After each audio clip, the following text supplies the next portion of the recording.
Olá, amigos e amigas do YouTube.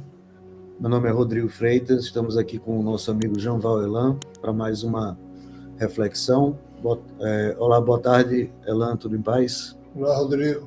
Boa tarde, um abraço fraternal a todos os nossos amigos e amigas aí do Projeto Órgão. Vamos para mais uma. Perfeito.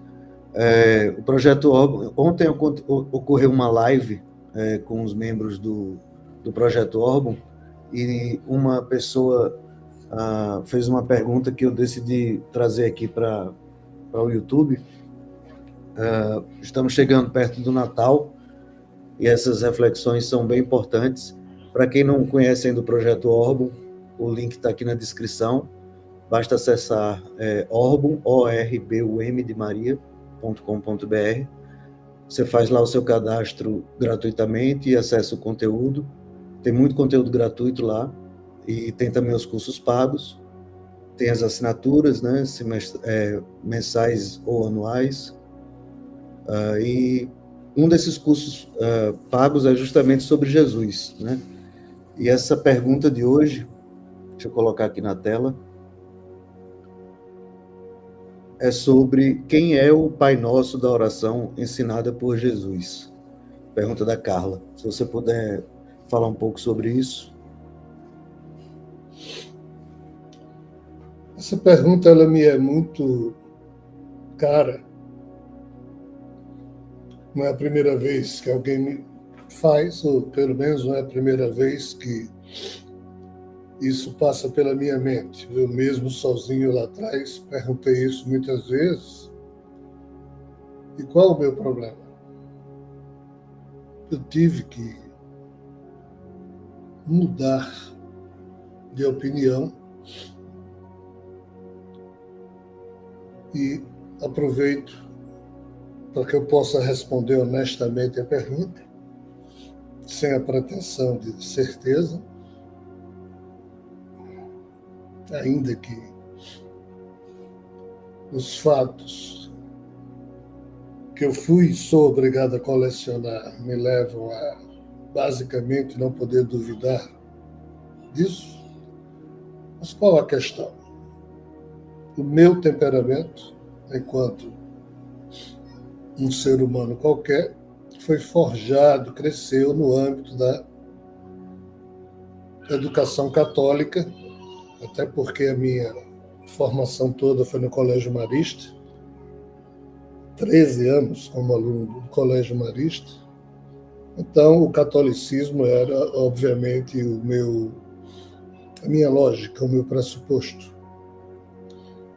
Mas, mesmo sendo católico, entre aspas, no sentido de absorver o catolicismo, eu sempre fui alguém livre que perguntava as coisas, os irmãos maristas não gostavam, mas tudo bem. Fazia parte do tempo em que eu vivi isso. Basicamente, os anos 70 do século passado, já vai muito tempo. Quando eu me vi livre de colégio, em ambiente universitário, eu me voltei para a doutrina espírita, estudei bastante, li tudo que podia, o misticismo hindu também, fui a fundo, e entre os 26 e os 27 e 29 anos, isso que se chama mediunidade, alguém apertou algum botão em algum lugar, algum interruptor, e isso começou a funcionar em mim, sem eu querer. E eu me lembro muito bem que no início, ou seja, ao longo desses 20 anos aí da minha vida, na minha mente, naturalmente estava colocado que o Pai a quem Jesus se referia no Pai Nosso era o Deus que o Espiritismo falava, não o Deus da Bíblia. Porque o Espiritismo fala de um Deus aí que nem eles sabem direito. De quem estão falando, é eles que eu digo, os nossos irmãos e irmãs vinculados à doutrina espírita, à fé. O Espiritismo se transformou numa fé, numa crença, o que também me fez me afastar um pouco desse tipo de postura. Mas, com ou sem fé, na minha mente rodava isso aí. Até por uma razão bem simples. Devido aos meus preconceitos da época, no campo do entendimento, não poderia existir alguém como aquele Deus bíblico, aquele maluco, aquele ser sanguinário, aquele ser detestável, abominável aos meus olhos. Só que eu me recordo, no início da minha vida vinculada à doutrina espírita, até palestras eu cheguei a fazer com espíritos que me dominavam eventualmente durante as palestras, isso em casas espíritas, e a certeza que havia da parte do espírito comunicante, como também da minha, havia um pressuposto lógico desse Pai, ao qual Jesus se referiu, seria o Deus, torna a dizer, elevado. Qual não foi a minha total surpresa quando eu mesmo comecei a desconfiar que tinha algo de muito errado nisso? E qual não foi a minha estupefação quando, a partir do ano 2004, esses seres, o primeiro contato com extraterrestres eu tive em 1999. O espírito diretamente começou em 1986. Mas em 1999 foi com extraterrestres. E em 2004, algo nesses seres começavam a querer me convencer a fazer uma série de coisas.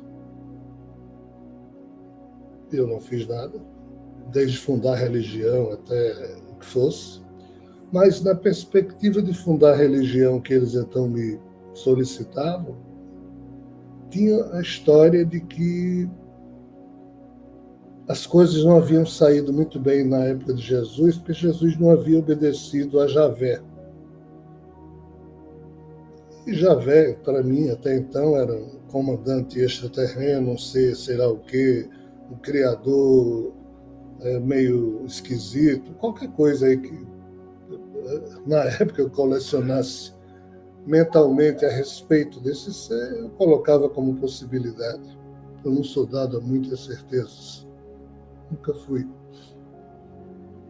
Mas, para minha surpresa total, em 2007, esse ser chamado Javé se apresentou e, mesmo que eu quisesse pensar outra coisa, esse ser dizia claro e abertamente que a questão toda era com ele, que em nenhum momento Jesus se referiu a Deus, que, segundo o próprio Javé, ninguém pensava isso na época, e depois eu fui estudar.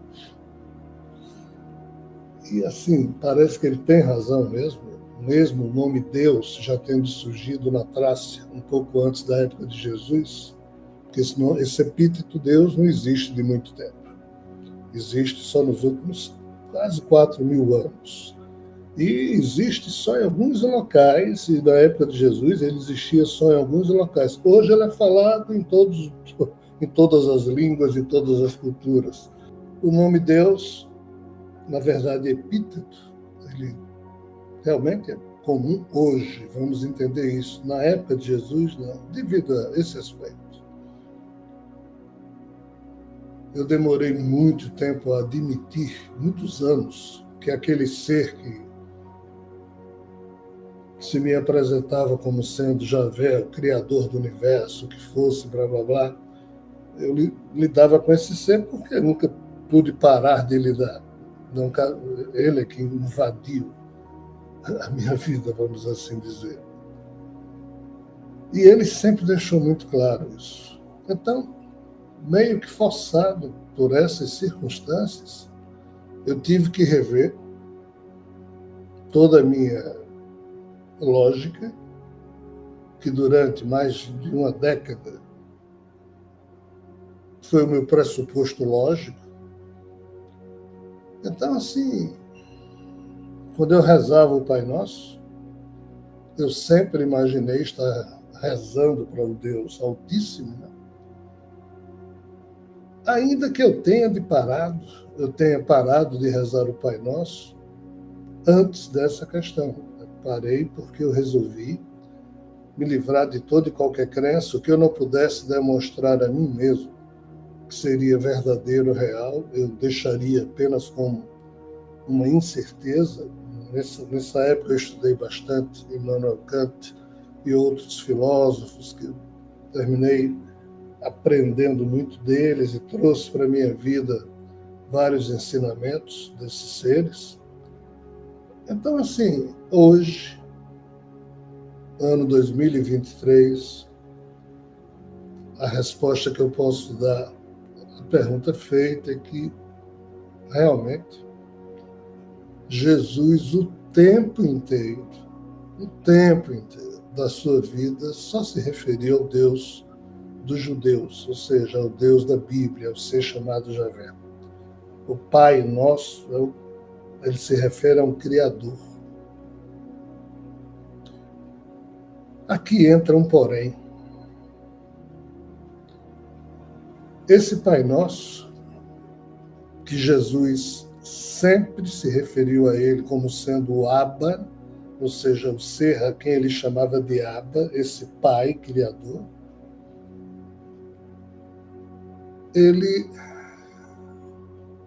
essa compreensão era muito comum. E algo que eu posso acrescentar hoje com relativa tranquilidade no campo da consciência, para que sirva como reflexão para todos nós, é o aspecto de que Jesus e os apóstolos, eles conversavam basicamente em aramaico. Abba é uma expressão aramaica. E quando Jesus estava tentando ensinar aquelas pessoas a estabelecer alguma interação com o ser criador, com Javé, e ele usava isso, essas expressões que mais tarde foram transformadas na oração Pai Nosso pelo catolicismo. Mas além dos apóstolos, que eram todos judeus, pouco cultos, ou quase sem nenhuma cultura, a não ser Judas Iscariote, mas os discípulos de Jesus, que eram dezenas de discípulos, os apóstolos não deixavam esses discípulos se aproximarem, até para proteger e poupar Jesus. Esses discípulos eram judeus também, mas com a formação grega, com a formação helênica, diferente dos judeus ortodoxos, simples, mesmo simplórios, como era o caso dos apóstolos de Jesus.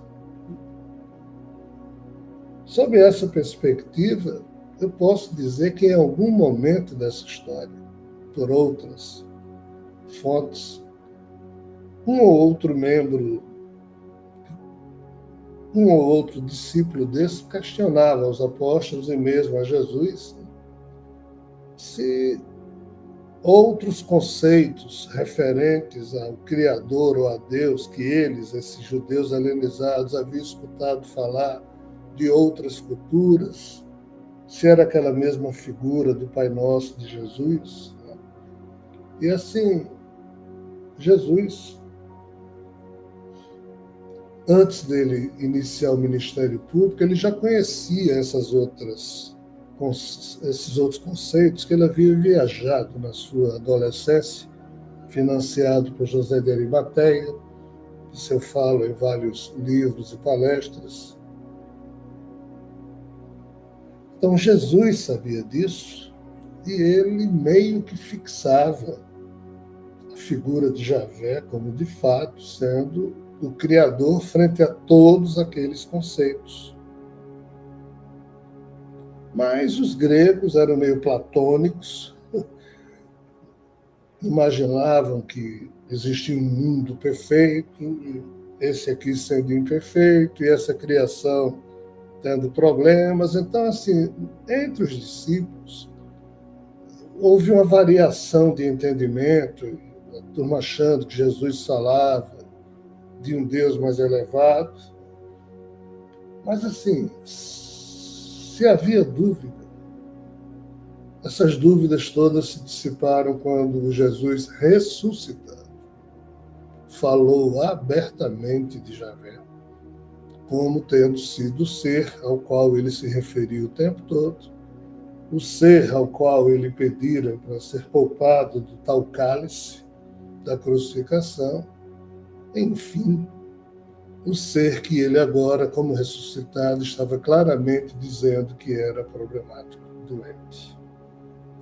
Então, dito isto, não me cabe outra resposta no campo da reflexão, e convido a nossa irmã e quem fez a pergunta e quem nos escuta a sempre conduzir suas impressões, suas conclusões de momento como sendo possibilidades, incertezas colecionadas, porque só lá na frente nós humanos poderemos carimbar com muita segurança algumas dessas questões. E veja bem, quanto menos certezas nós humanos temos, menor é o nosso fardo de prestação de contas no campo da racionalidade, da filosofia e mesmo emocional. Mas quando a gente tem muita certeza das coisas, o fardo de certezas, de verdades é pesado e cobra da gente uma obediência cega àqueles preceitos ali representados pelas verdades que a gente enraiza na mente. Então, a humanidade já se ferrou porque enraizou verdades absolutamente infantiloides, mentirosas, desgraçadamente desonestas e criadas até por fé bem intencionada, vamos assim dizer, de boa vontade de algumas pessoas que, mesmo agindo com boa vontade, terminaram criando um verdadeiro inferno no sentido de crenças dogmáticas impostas à humanidade.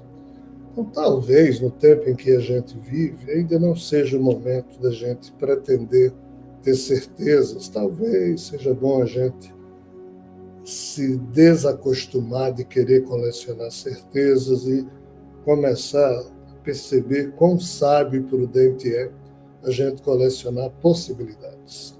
Então, fica aí mais essa semente para a gente refletir sobre essa figura fantástica, formidável, do nosso Mestre Jesus. Pena que sobre o Deus ao qual ele se referiu eu não possa tecer os mesmos elogios. Se há um Deus além disso tudo, eu penso que sim. Esse é só ternura, esse é só beleza, e por ser 100% isso que ele é, mesmo sabendo, pensando saber que ele existe, mas ele não age no caos, é como se ele não existisse no sentido de ter uma função, o que termina sendo uma majestosa inutilidade para os problemas que nós temos. Então, se o que eu estou dizendo estiver próximo da verdade, talvez seja prudente nós humanos despertarmos os nossos potenciais, procurar não criar mais problemas e resolvermos os já criados enquanto ainda temos a vida que nos é ofertada pelas possibilidades. Caso eu esteja profundamente enganado, não modifica essa última preocupação. Não podemos transferir para deuses, conceitos ou crenças que a gente tenha. Isso faz parte só do nosso imaginário. Isso não é necessariamente real. Mas ainda que seja, como ninguém nunca fez nada pelos humanos, existindo ou não, cabe a nós, os humanos, tomarmos conta da vida e de nós próprios. É esse o convite que o Projeto Orbe, que a Revelação Cósmica faz a cada um que se afilia no sentido de começar a fazer perguntas chatas sobre assuntos complexos, sem se preocupar ou sem se incomodar em não poder ter conclusões finalísticas, ou seja, a verdade sobre isso tudo. A verdade é algo que ainda está em construção, desconfio. Agradeço então a você, peço desculpas se feri a suscetibilidade de alguém, já que o assunto Jesus e Deus é algo muito caro a cada um de nós, mas a resposta honesta que eu podia dar é esta. Até uma outra oportunidade.